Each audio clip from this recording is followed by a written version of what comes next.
Hello my dear friend, स्वागत करता हूं आप सभी को हमारे यूट्यूब चैनल एसके स्टडी में।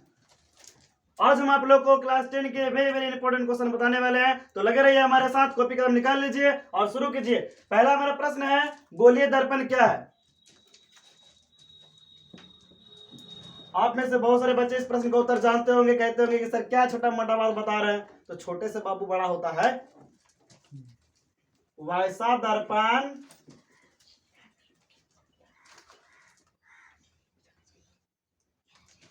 जिसका परावर्तक पृष्ठ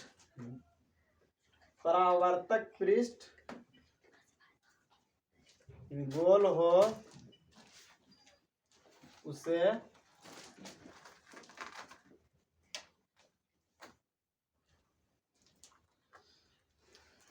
गोलीय दर्पण कहते हैं।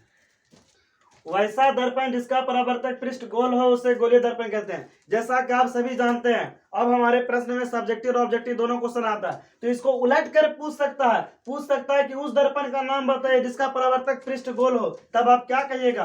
प्रश्न अगर उल्टा पूछ दे, प्रश्न संख्या 2 अगर उलट के पूछ दे कि वैसा दर्पण जिसका परावर्तक पृष्ठ गोल हो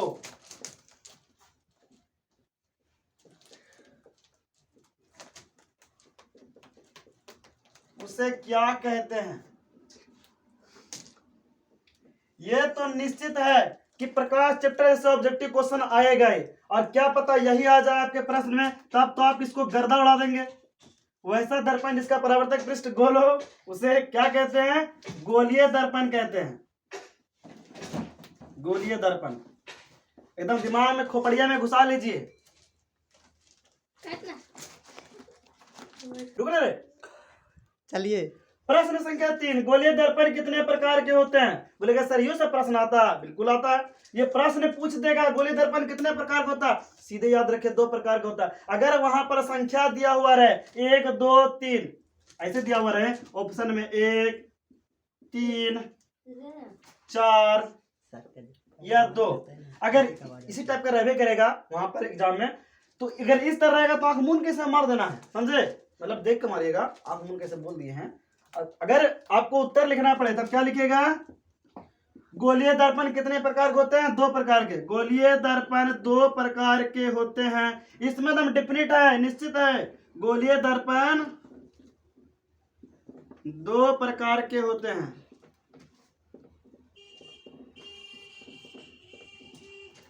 कौन कौन सर? पहला हो गया अवतल दर्पण, और दूसरा हो गया उत्तल दर्पण। सुनिए सुनिए, अब इसको ही पढ़ना है। अवतल दर्पण किसे कहते हैं, उत्तल दर्पण किसे कहते हैं? तो दोस्तों अभी तक हमने 3 प्रश्न को सोल्व कर लिया है। अब आइए चौथे प्रश्न की ओर। चौथा प्रश्न कहता है अवतल दर्पण किसे कहते हैं? इसको भी जानेंगे, समझेंगे बहुत अच्छे तरीके से। हम आपको इस तरह बताएंगे कि आप अपने छोटे छोटे भाई बहनों को भी बता सकेंगे अवतल दर्पण किसे कहते हैं। सीधा याद रखिए, वैसा गोलीय दर्पण, वैसा गोलीय दर्पण, वैसा गोलीय दर्पण जिसका, वैसा गोलीय दर्पण जिसका परावर्तक पृष्ठ अंदर की ओर धंसा हो, अंदर की ओर धंसा हो उसे अवतल दर्पण कहते हैं।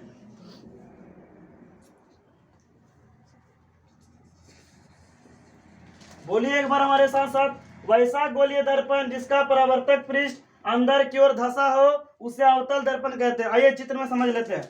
अगर ये एक दर्पण है, ये धंसा हुआ अंदर तरफ, तो पीछे तरफ पेंट किया हुआ रहेगा। पेंट समझते हैं ना? पेंटिंग, पेंट पहनने वाला पेंट नहीं,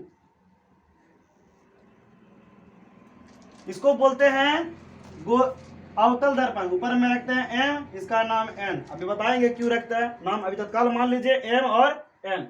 वैसा गोलीय दर्पण जिसका परावर्तक पृष्ठ अंदर की ओर धंसा हो उसे अवतल दर्पण कहते हैं। इसको याद कर लीजिए, दिमाग में घुसा लीजिए। उम्मीद करता हूं दोस्तों जो मैंने अभी तक 4 प्रश्न बताए आपको अच्छे समझ में आ गया होगा। अब उनका प्रैक्टिस भी करेगा। आइए अब हम बढ़ते हैं 5वें प्रश्न की ओर। 5वां प्रश्न है उत्तल दर्पण किसे कहते हैं। जिस तरह से हमने अवतल दर्पण में पढ़ा उस तरह से उत्तल दर्पण में पढ़ेंगे। दोनों की परिभाषाएं सेम है, लेकिन जहां में अंदर था वहां पर ऊपर कर देंगे। देखते हैं कैसे होता है इसका डेफिनेशन। आइए हमारे साथ साथ लगे रहिए। तो इसका उत्तर हो जाएगा वैसा गोलीय दर्पण जिसका परावर्तक पृष्ठ बाहर की ओर, वो अंदर में धंसा हुआ था, ये बाहर की ओर उभरा होता है, उभरा हुआ होता है,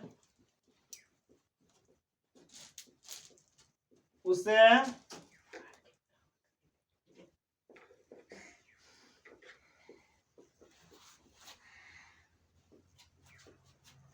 उत्तल दर्पण कहते हैं। देखिए वैसा गोलीय दर्पण जिसका परावर्तक पृष्ठ बाहर की ओर उभरा हुआ होता है उसे उत्तल दर्पण कहते हैं। याद रखिएगा, भूल नहीं जाइएगा, उत्तल की जगह उत्तल नहीं लिख दीजिएगा। उत्तल मतलब उठा, जो बाहर की ओर ऊपर की ओर उठा हुआ रहेगा उसको बोलते हैं उत्तल दर्पण। ठीक है, इसका पिक्चर कैसे बनेगा।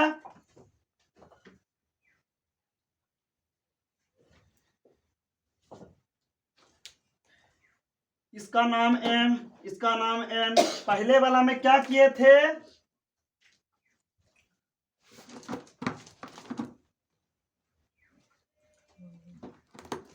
इसमें अंदर में पेंटिंग रहेगा,